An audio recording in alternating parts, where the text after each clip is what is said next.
जिल्हा परिषदेच्या शाळेमध्ये शिक्षणाचा दर्जा वाढवावा व गोरगरिबांची मुलं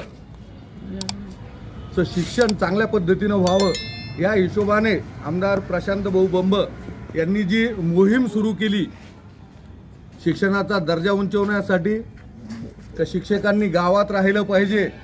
ती सर्वोच्च न्यायालयानं जे सांगितलं की शिक्षकांना TET सक्तीची केली, या विरोधामध्ये राज्यात काही शिक्षक संघटना आणि स्वयंघोषित शिक्षक नेते यांनी आमदार प्रशांत भाऊ बंब यांच्या विरोधात जे भोयर नावाच्या मास्तराने जे चुकीचं वर्तन केलं आणि जे काय सोशल मीडियावर व्हिडिओ फिरू लागला, खरं म्हणजे मास्तर म्हणून, शिक्षक म्हणून, एक गुरुजन म्हणून मला त्यांची कीव येते।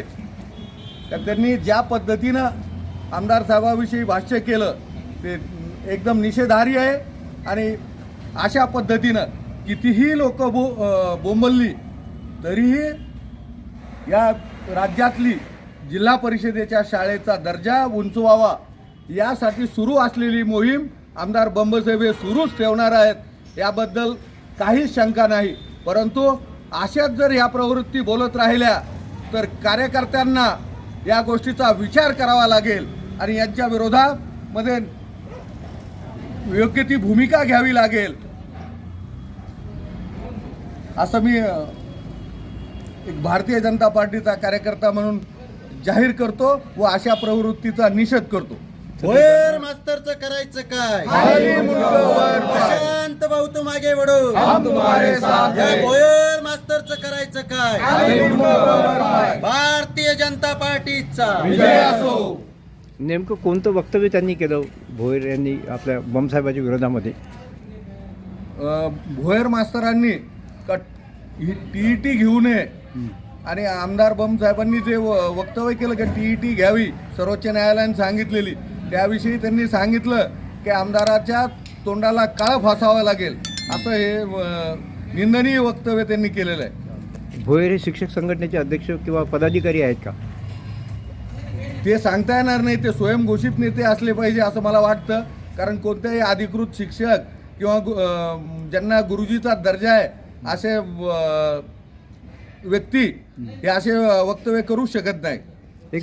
एक सर्वसामान्य शिक्षक संघटनेने त्यांच्यावर काही कारवाईचं काही पत्रक काढलं होतं का? नाही, शिक्षक संघटनेने आतापर्यंत त्यांच्या विरोधात कोणतीही कारवाईचं पत्रक काढलेलं नाही।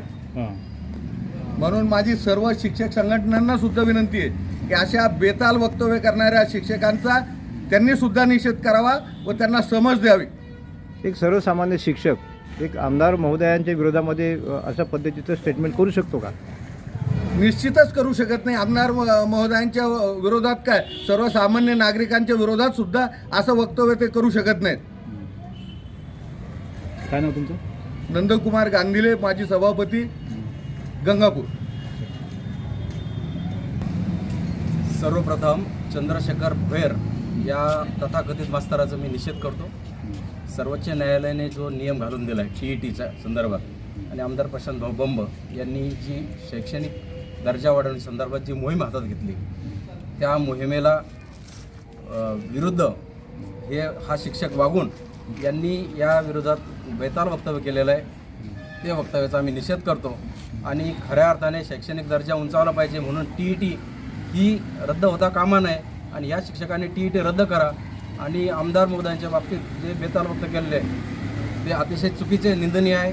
साधारण लोकप्रतिनिधी, सरपंचसुद्धा यांच्या विरोधात कुणी अशा पद्धतीचं वक्तव्य करू नये, हे तर राज्याचे विधिमंडळाचे सदस्य आहेत आणि म्हणून अशा व्यक्तींच्या विरोधात एखाद्या शिक्षकानं बोलणं हे निंदनीय बाब आहे आणि म्हणून आम्ही सर्व निषेध करतो। शिक्षणाधिकारी जिल्हा परिषद किंवा मग CO जिल्हा परिषद यांच्याकडे या संदर्भात आपण तक्रार करणार आहेत का? या संदर्भात आता आम्ही स्थानिक पोलीस स्टेशनला सुद्धा सर्वांनी आम्ही निवेदन दिलेलं आहे। शिक्षण विभागाला सुद्धा आमचं हे निवेदन पोचतंय, कलेक्टर महोदयांना सुद्धा आम्ही याचं निवेदन देतोय आणि राज्य विधिमंडळात सुद्धा याचं निवेदन जाणार आहे। या पद्धतीच्या अशा पद्धतीच्या ज्या बेताल प्रवृत्ती आहेत या प्रवृत्ती हाणून पाडण्यासाठी आता कार्यकर्त्यांना आम्हाला सुद्धा मैदान द्यावं लागणार आहे।